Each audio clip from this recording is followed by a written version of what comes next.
안녕하세요. 백두산 금융연구소의 백두산입니다. 2월 23일 화요일 아침 9시 26분입니다. 어젯밤 미국은 좀 하락 마감했습니다. 근데 이걸 하락 마감이라는 이야기로만 하기는 조금 좀 모자라고 한마디를 좀 더 덧붙이자면 이제 변동성이 터져 나오기 시작했습니다. 지금까지는 안 움직였잖아요. 전반적으로 좀 차분차분했다면 이제 어제부터는 좀 이제 움직임이 좀 강하게 나오기 시작했다라는 거죠. 나스닥이 2% 넘게 빠지고 S&P가 0.7% 정도 빠지고 필라델피아 반도체 지수는 3% 넘게 빠지고요. 이게 미국만의 현상은 아니었습니다. 어젯밤이 아니고 그래서 이제 어제 금융시장의 흐름을 전체적으로 전 세계 주식시장을 좀 보면은 뭐 예를 들면 브라질 같은 나라는 어제 마이너스 4.8%, 그리고 뭐 물론 독일이라든가 영국이라든가 이런 프랑스의 그래도 그러니까 뭐 독일, 영국, 프랑스 같은 이런 좀 유로존의 선진국들은 좀 변동성이 안 나왔는데 조금 좀 허술해 보이고 좀 부실해 보이는 나라들, 뭐 예를 들면 이탈리아, 이건 포르투갈인가요? 그죠? 뭐 그리고 하여튼 조금 좀 허술한 느낌의 나라들, 뭐 동유럽권에 있는 좀 부실한 나라들, 뭐 터키니 뭐 이런 나라들은 좀 낙폭이 좀 크다는 거죠.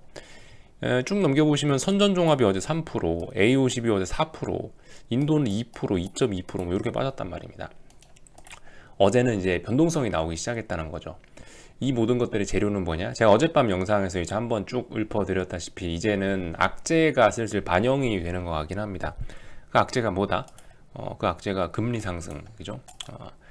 지금 그러니까 세 가지 정도 악재가 있는 거예요. 매크로적인 측면에서 물론 그 뭐 어떤 정치적이고 뭐 각종 이슈들이 뭐 코로나니 어쩌니 저쩌니 이런 거 있지만은 그런 건 일단 다 제껴버리고 저는 어떤 매크로적인 걸 보는 사람 입장에서 어떤 돈의 흐름의 관점에서 주식시장의 악재를 살펴본다면 세 가지가 있다는 거죠. 어젯밤 제가 두 가지만 얘기하고 만 것 같은데 아무튼 그래요. 금리 상승, 미국의 금리 상승이 계속되는 게 이게 이제 악재로 다가오고 있고, 또 하나는 그 달러 약세가 멈췄다라는 거. 달러 약세가 더 이상 저점을 막 낮추고 그러지는 않잖아요. 1월 5일날 저점 만들고 나서 일단 옆으로 기어가고 있죠. 달러 약세가 멈췄다라는 거가 또 하나 악재고, 그리고 또 하나는 중국의 긴축. 물론 지들은 아니라고 그러지만은 누가 봐도 일단 테이퍼링을 하고 있는 거죠. 네, 테이퍼링 하고 있는 거. 그런 점들, 그거 세 가지가 이제 매크로적인 악재인데 그것들이 슬슬 영향을 미치는 것 같다라는 겁니다. 어젯밤부터 이제 확 반영되기 시작했다라는 거. 그러면서 이제 그래서 이제 어제 시장의 움직임을 보면 약한 나라들이 좀 많이 빠지지 않았냐. 뭐 브라질이니 뭐 인도니 한국이니 뭐 중국이니 이런 좀 신흥국들이 좀 그래서 많이 빠지는 게 아니냐라는 생각을 하고 있습니다. 그래서 이 뉴스 같은 거를 좀 살펴보면은 특별한 거는 없고요. 특별한 건 없고, 뭐 비트코인 같은 거는 어젯밤에 이제 장중에 변동성이 확 터지긴 했었는데, 뭐 물론 뭐 그 옐런 의장이 이런 이야기를 하긴 했는데, 뭐 제 생각엔 이 옐런 의장이 이런 이야기 안 했더라도 아마 폭락은 했었을 것 같아요. 그러니까 원래 빠질 때가 되긴 됐는데 이때쯤에 이제 옐런 의장이 뭐라 한마디를 한 것 같다는 생각을 하고 있는 거고, 아무튼간 뭐 특별히 뉴스 같은 건 없었다. 특별히 뭐 어젯밤에 나온 뉴스 같은 건 없었고요. 그래서 주식시장의 움직임을 조금 좀 자세히 좀 살펴보자면요. 뭐 보시다시피 그죠? 하락폭이 좀 나왔죠. 하락폭이 좀 나왔습니다. 이렇게 해서 보면은 하락 종목 수가 당연히 더 많았고, 근데 보시면 다우는 상승 마감한 걸 보니까 이 보시면 어제는 기술주가 좀 많이 빠졌다는 거를 알 수가 있겠죠. 딱 봐도 그렇지 않습니까? 여기 기술주 위에 있는 이쪽만 빨간색이고 밑에는 좀 초록색이 많이 보이죠. 네. 아무튼 어제 같은 경우는 기술주가 많이 빠졌다. 제가 말씀드리지만 기술주가 닭자 붙은 친구들이 이 세상에 지금 주도주인데, 그 친구들이 빠지면 답 없다, 그죠? 지금 주도주가 꺾이고 있는 상황이다라는 거. 그래서 아무튼 뭐 이렇게 2% 3%대로 좀 많이 빠졌고요. 잘 봐야 되겠죠. 여러분들 애플이나 뭐 이런 것들 한 번씩 살펴보세요. 애플 지금 작은 관점에서 보면 3산, 큰 관점에서 보면은 4산 뭐 이 정도, 하여튼 위쪽에 저항을 많이 만들면서 빠지고 있는 이런 모습들 나오고 있고, 테슬라 숏 잡으신 분들 드디어 뭔가 좀 성과가 나오고 있네요, 그죠? 덜 샀는데 막 시원시원하게 빠져버리네요. 테슬라가 어제 한 8% 빠졌죠. 네. 아무래도 자동차 바꾸는 프로젝트가 가능하지 않을까. 아무튼간 자, 그래서 어제 미국 주식시장 내용을 좀 살펴보면은 일단 깼습니다. 깨긴 깼는데 예, 깼으니까 뭐 해보실 분들은 한번 해보세요. 뭐 예를 들면은 좀 마음 급하신 분들은 아직 뭐 넥라인이 붕괴되고 이런 건 아닌데 이건 이제 변곡의 가능성이 있으니까 한번 들여보는 겁니다. 지금은 추세 붕괴 이런 이야기가 아니죠. 제가 여기를 붕괴시키면, 여기를 강하게 장대음봉으로 붕괴시키면 된다라고 말씀드렸는데 일단 붕괴시켰으니까 뭐 저걸 손절 기준으로 잡고 해보실 분들은 해보세요. 뭐 해보실 분들은 해보시면 될 것 같고, 아직 추세는 안 죽었습니다만은 나스닥 같은 경우는 여긴 이 자리 붕괴시키면은 해볼 수 있다라 말씀드렸는데 해볼 만한 기준은 나왔죠. 기준은 나왔으니까 저 자리를 손절로 잡고 해볼 수 있는 기준이 생긴 겁니다. 그러니까 해보실 분들은 해보세요. 뭐 해보고 싶은데 못 해볼 거 없죠, 그죠? 다만 아직 추세가 죽고 이런 이야기까지는 한참 남았다라는 겁니다. 아직 추세는 미국 주식은 위쪽이다, 그죠? 아직 안 죽었습니다. 지금 뭐 추세가 죽은 거는 코스닥밖에 없어요. 주요 지수들 중에 추세가 죽은 건 코스닥. 지금 추세가 진행 중인 건 두 가지죠. 코스닥 시장의 하락 추세가 진행 중인 거고, 그 채권 금리의 상승이 추세적으로 진행 중인 거고, 지금 이거 두 개가 추세적으로 진행 중인 겁니다. 나머지는 조금 좀 아리까리한 구간들에 와 있다라는 이야기 정도 드리고요. 뭐 특별한 이야기, 미국 시장에서 달러 같은 경우는 어젯밤에 좀 빠지더라고요. 달러 인덱스인데 이게 월봉이죠. 월봉 말고. 아무튼 지금 다시 내려오고 있습니다. 여기가 1월 5일날 만들어놨던 저점인데 하여튼 약간 의아했어요. 뭐 하여튼 왜 갑자기 유로화가 강세가 나오면서 달러가 왜 갑자기 약세가 나오지? 라는 생각을 하고 있긴 한데 이유는 잘 모르겠습니다만은 일단 하여튼 뭐 어딘가에서 반등하긴 할 수 있겠죠. 일단 근데 지금 현재 달러는 계속 빠지고 있다. 어딘가에서 지지력을 보일지는 좀 테스트 해봐야 된다.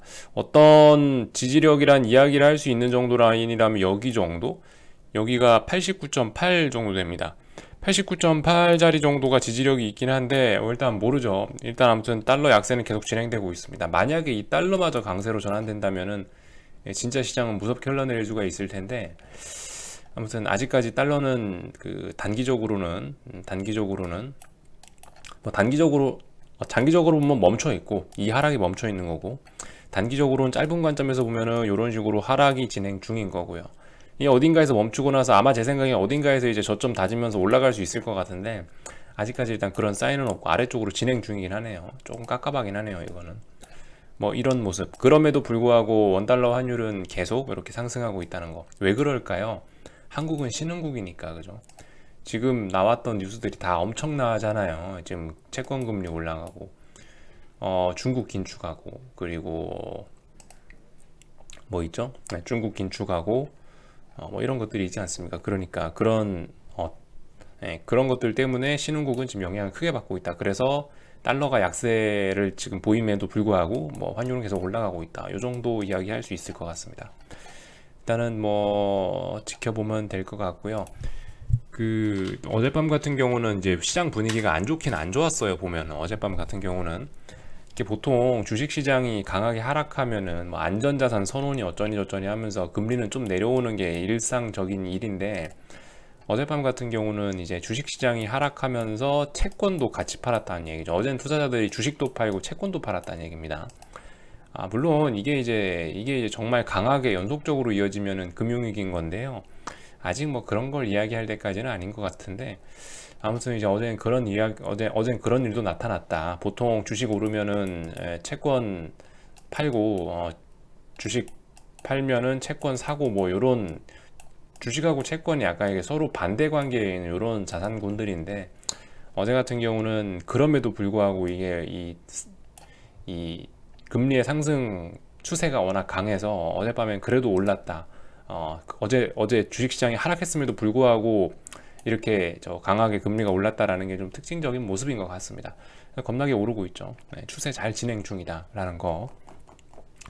그리고 이런 것도 한 번씩 보시면 좋겠죠. 이제 이것도 어제쯤부터 슬슬 말씀드린 건데, 보시다시피 이제는 그 미국 장기 채권 금리만 오르는 게 아니고 거기에 더해서 실질적으로 이제 기업들이 부담해야 되는 이자 부담이 높아지는 거, 그 회사채, 정크본드 회사채 금리가 움직이고 있다라는 거.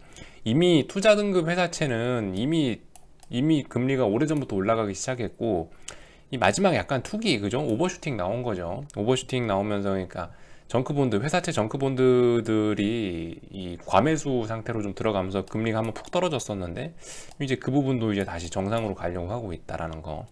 실질적으로 이제 그 미국 장기채 금리의 상승이 실질적으로 시장에서 우리 실제적으로 그 돈을 빌리고 뭐 빌려주고 뭐 이런 사람들한테도 이제 영향을 미치기 시작했다라는 거. 요게 좀 특징적인 모습이라고 볼 수가 있겠습니다. SJB죠, SJB. 정크본드 금리가 올라가고 있다. 회사채 정크본드 금리가 올라가고 있다는 것도 한번 주목해 볼 필요 있겠습니다. 잘 봐야 되겠죠. 지금까지는 어떤 실체 없는 긴장감 뭐 이런 거였다면은, 지금까지는 어쨌든 미국 장기채 채권 금리만 올랐으니까 뭐 그 와중에 회사채 금리 이런 건 계속 떨어지고 있었으니까 괜찮은데, 계속 그런 게 진행되니까 이제 정크본드 금리도 올라간다라는 거. 이 정도 살펴보면은 될 것 같아요. 한국 주식시장 아직까지 뭐 추세적으로 뭐 코스피가 무너지고 이런 거 아닙니다. 그죠? 이런 거 아니고요. 오늘 보시다시피 갭으로 많이 무너졌습니다. 갭으로 많이 무너졌다는 거는 지금 말씀드렸다시피 아직까지 코스피는 워낙 강했었기 때문에 이 상승 추세 중에 있는 거예요. 단지 그 상승 추세가 현재 멈췄습니다. 멈추고 추세 전환을 시도하고 있는 와중이기 때문에 아직까지 그래도 그 어떤 투기성 어떤 그 말씀드렸다시피 화물차가 브레이크 밟으면 계속 가는 그런 관성이 남아 있어서 그런 상황이기 때문에 이렇게 갭을 만들어 놨다는 거는 이까지 다시 올라올 수도 있다라는 얘기가 아닌가, 좀 그런 생각을 좀 하긴 해요. 오늘 갭이 좀 너무 심했다는 생각을 좀 하고 있고요. 이게 쉽게 추세가 그렇게 꺾이지는 않을 겁니다. 코스닥은 이미 죽어서 저 세상으로 가고 있는데, 이게 제가 417이라는 기준을 말씀드리는 거는 417 정도를 붕괴시킨다면은 이제 어느 정도 뭔가를 이제 뭐 조금씩 뭐 매집 정도, 선물 기준으로 해서 417 정도를 붕괴시킨다면은 최소한 이 장대양봉을, 이날의 장대양봉을 붕괴시킨 거니까 무게중심이 그나마 아래쪽으로 좀 쏠렸다라고 보는 게 이제 417이라는 거고요. 본격적인 어떤 추세의 전환 이런 거는 아직 좀 멀었죠. 그죠?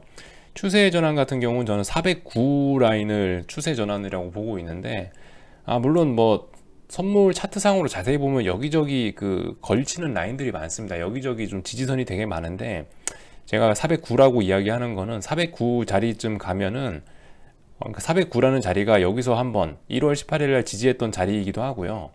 그 409 자리를 1월 29일 날 한번 붕괴시켰던 좀 그런 자리이기도 하고, 409 자리를 붕괴시키게 되면 곧버스 차트상 2230원이라는 자리를 넘어가게 됩니다. 이 자리를 저는 그래서 어떤 넥라인, 중요한 자리라고 보고 있는 건데, 이거를 돌파한 착해야 409를 붕괴시켜 줘야 어떤 뭐 추세의 뭐 끝 이렇게 이야기를 할 수 있겠는데, 아직 뭐 그런 건 아니죠. 단지 이제 417 밑에 있으니까 주가가 어느 정도 이제 무게중심은 좀 아래쪽으로 좀 많이 쏠렸구나, 그렇긴 한데 아직도 큰 상승 추세 중이다라는 정도로 이렇게 보시면 좋을 것 같아요. 그러니까 아직 코스피 쪽에서 뭔가를 해보시고 싶으신 분들은 아직까지는 뭐 어떤 확실한 증거는 없는 겁니다. 물론 제가 기준은 드렸죠. 뭐 굳이 그래도 해보시고 싶으신 분들은 2040원을 지킨다는 가정하에 2040원을 어쨌든 지금 뭐 거의 2달 가까이 지키고 있으니까 2040원 깨지만 않으면 이거 한번 매집해 볼 수 있겠냐라는 이야기 뭐 정도는 드렸는데, 좀 다양한 관점을 드리고 있는데요. 본격적으로 뭔가 이게 좀 강하게 뭔가를 하기에는 아직 그런 신호는 안 나온 거죠. 코스피 같은 경우. 지금 드릴 수 있는 건 아래쪽으로 가능성이 좀 커졌다, 뭐 이 정도밖에 해석이 안 되는 겁니다. 아직까지는요. 다만 코스닥은 이제 죽었죠. 말씀드렸다시피 그런 상황이고, 뭐 계속 말씀드리지만 이제 풋옵션의 변동성이 좀 살아날 수 있는지 이런 여부들 좀 잘 지켜보면 될 것 같습니다.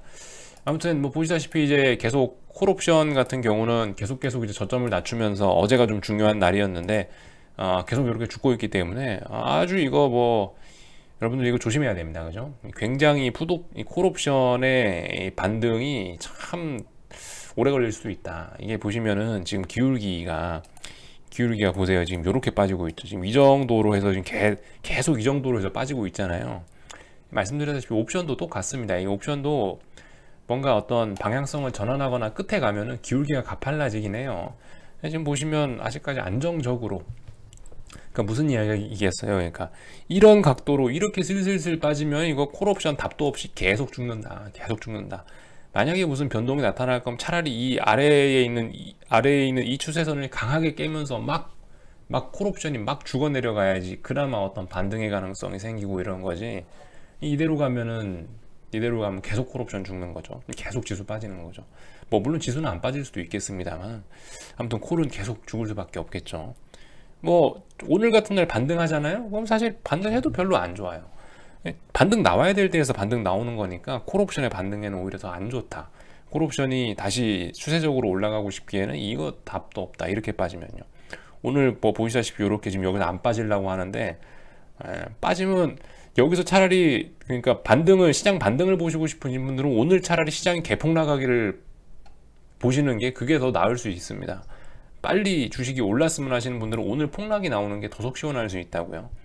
여기서 이렇게 적당히 죽어야 될 자리에서 안 죽고 이렇게 개기고 있으면은, 그죠? 이런 자리에서 슬슬슬 하루 이틀 더 반등 나오면서 이러면은 시장 반등은 더 어려워진다. 아무튼 요 정도 이야기. 옵션 같은 것도 그러니까 똑같죠. 지금 그러니까 이런 식으로 콜이 계속 꾸준히 죽고 있는데 이게 빨리 이렇게 훅 쏟아져 가지고 요렇게 폭락이나 투매가 나와야지 얘도 이게 반등을 할 어떤 건덕지가 있는데 계속 너무 안정적으로 죽고 있고 안정적으로 어떤 추세선 건드리면서 죽고 있는데 여기서 또 반등 나와야 될 자리에 또 반등 나오면 계속 간다라는 얘기거든요. 근데 여기서 확 쏟아지면 얘기가 좀 달라질 수 있다. 이런 차원에서 이야기를 한 거고요. 뭐 아무튼 특별히 뭐 제가 뭐 드릴 말씀은 지금 없는 것 같고, 하여튼 뭐 그런 거 보면 되겠죠. 뭐 고버스가 뭐 2200 뭐 2230원 정도 돌파 한창 하는지 여부 이런 게 추세 전환이니까 이거 하는지 정도나 좀 살펴보고요. 코스닥은 이미 뭐 강하게 맛이 갔으니까요. 코스닥 추세 전환 됐다라는 이야기는 해도 된다라는 이야기겠죠. 강하게 하세요. 하실 거면 강하게 하시고요. 이 정도 이야기 드릴 수 있을 것 같아요. 그 삼성전자 같은 경우는 오늘 굉장히 위험한 자리였죠. 오늘 아침에 굉장히 시가가 굉장히 낮게 형성이 되긴 됐는데 이렇다는 얘기는 오히려 안 죽이겠다는 얘기가 아닌가 싶긴 합니다. 참고로 오늘 시가가 81,200원인데 이거 붕괴되면 아래쪽으로 변동성 터집니다. 폭락한다는 얘기예요. 그러니까 이 자리를 오늘 여기 81,200원이 여기인데 이 자리 붕괴되면 밑에 지지선이 없거든요. 밑에 11월 2일까지 그다지 지지선이 없어요. 그러니까 이거 시장 폭락 가능성 있는 거예요. 그 삼성전자 지금 자리가 굉장히 중요합니다. 살릴 거면 그나마 여기서 빨리 살려야지. 이것도 안 살리면 이제 이까지는 간다. 조심해야 된다. 이런 이야기 정도 드리고요. 아무튼 지금 시장 상황은 그래요. 이게 저는 아무튼 이번에 추세가 이번에 뭐 시장 방향이 아래쪽으로 꺾여서 추세가 꺾인다면은 진짜 위험할 수밖에 없는 게, 이게 여러분들 조정을 기대하시는 분들이 많이 있는데, 근데 조정이라는 거는 상승 추세 중에 조정이라는 건 그러니까 조정과 하락 추세는 다른 거죠. 그죠? 이 조정이란 얘기는 상승 추세 중에 이렇게 눌렸다 가는 게 이런 게 조정인 거고, 하락 추세는 고점과 저점이 낮아지는 거죠. 그러니까 이렇게 가는 건 이건 조정이 아닌 거죠. 이건 조정이 아니고 어쨌든 고점과 저점이 높아지는 사이에 잠깐 눌리는 게 조정인 겁니다. 근데 이 조정이라는 것이 이게 어쨌든 상승 추세 중에 상승의 힘이 남아 있어야 조정을 하고 이런단 말이죠. 근데 지금 같은 경우 제가 말씀드리지만 이게 너무 상승폭이 강했다라는 거.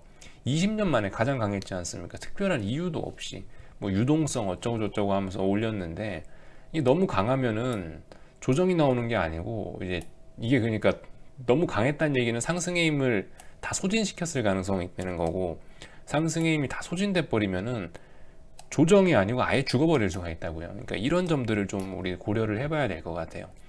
이렇게 이야기하는 게 예를 들면 뭐 일봉상으로는 지금 별로 안 그래 보일 수 있는데, 월봉상이라든가 뭐 이런 것들을 보시면 지금 어마어마한 어떤 일이 진행되고 있다는 걸 알 수가 있지 않습니까? 그죠? 일봉만 보고 할 수 없죠.